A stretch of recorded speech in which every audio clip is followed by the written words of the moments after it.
Nous venions donc de voir le principe général du traitement de texte.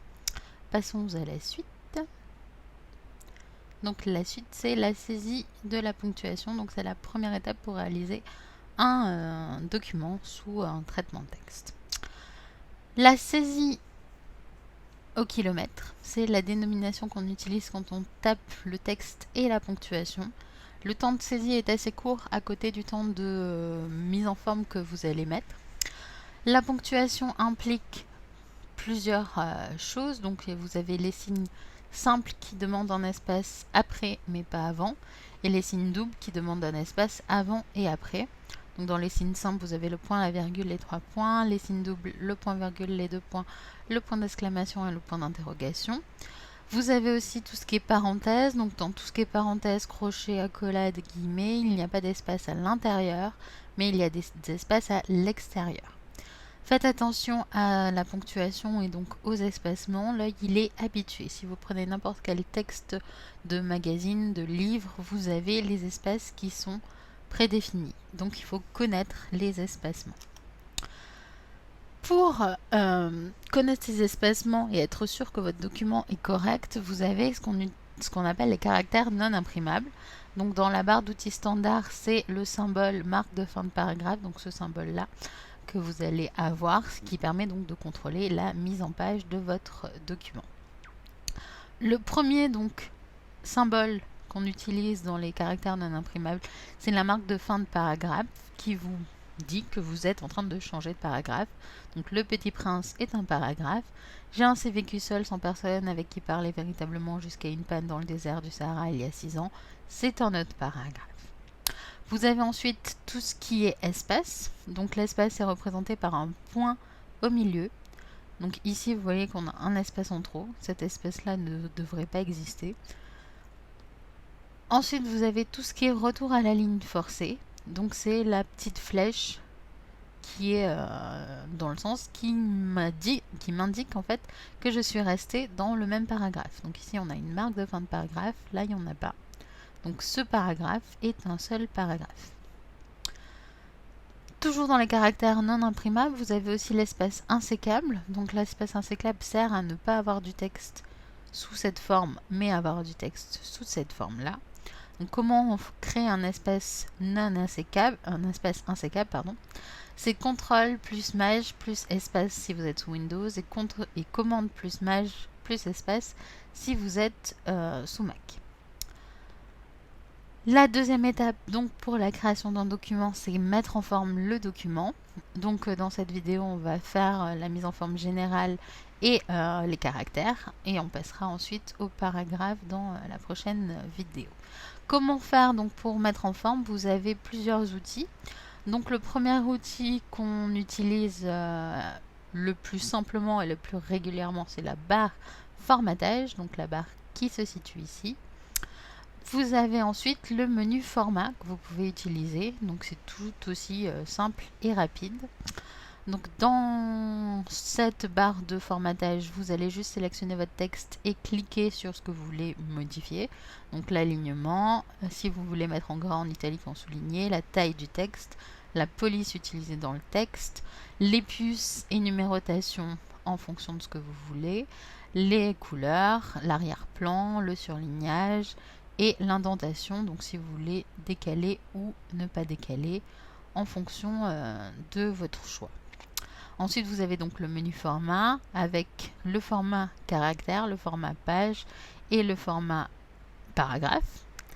Donc vous sélectionnez pareil votre texte et vous allez dans le menu format caractère si vous voulez modifier les caractères, format paragraphe si vous voulez modifier le paragraphe, format page si vous voulez modifier la page. Ensuite, vous avez un autre outil qui s'appelle style et formatage. Donc style et formatage sous cette forme-là, c'est typique de Writer. Vous avez les styles qui sont quand même visibles sous Word ou sous n'importe quel autre traitement de texte. Donc les styles, c'est titre 1, titre 2, titre 3, titre 4 que vous pouvez trouver assez facilement selon votre traitement de texte. Comment on accède donc à style et formatage? Donc c'est le bouton qui est ici dans la barre de formatage. Donc ce bouton là. Vous cliquez et vous avez le volet qui va s'ouvrir, ou dans le menu format, style et formatage. Donc ce bouton nous permet d'accéder à différents styles.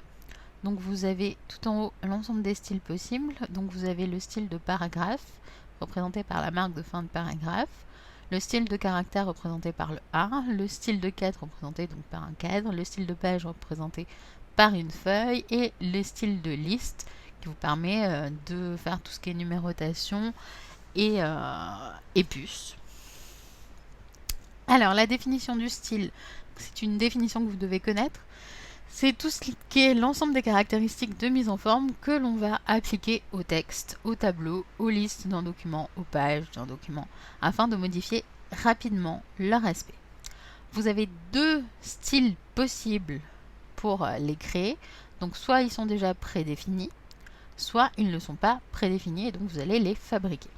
Les prédéfinis, donc c'est standard ou normal sous Word, corps de texte aussi, qui est prédéfini, et ensuite tout ce qui est titre 1, titre 2, titre 3, vous avez d'autres styles aussi prédéfinis en fonction des logiciels que vous allez utiliser. Les styles que vous fabriquez de nous-mêmes, donc c'est à partir d'une sélection ou à partir de rien. Donc vous avez ici l'outil qui vous permet de créer à partir d'une sélection. Donc vous sélectionnez, vous cliquez, nouveau style, vous allez créer vous-même votre style. Comment on utilise les styles et comment on peut modifier des styles. Donc vous allez dans votre volet de style, vous faites un clic droit sur le style que vous voulez modifier ou si vous voulez créer nouveau.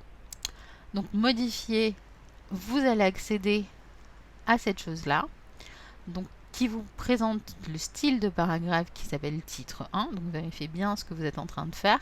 Si c'est style de paragraphe tout court, c'est que vous êtes en train de modifier uniquement le paragraphe en cours. Si c'est style de paragraphe titre 1, c'est que vous êtes en train de modifier le style qui s'appelle titre 1. Vous avez donc dans ces propriétés des styles la possibilité de gérer donc le retrait, l'espacement, l'alignement, l'enchaînement, la police, les effets de caractère, tout ce qui est arrière-plan si vous voulez mettre des fonds, les bordures, les lettrines, tout ce qui est tabulation qu'on verra dans la suite, tout ce qui est numérotation et tout ce qui est position. Donc nous allons voir ça en détail dans la suite. Ici vous voyez que la taille est en pourcentage.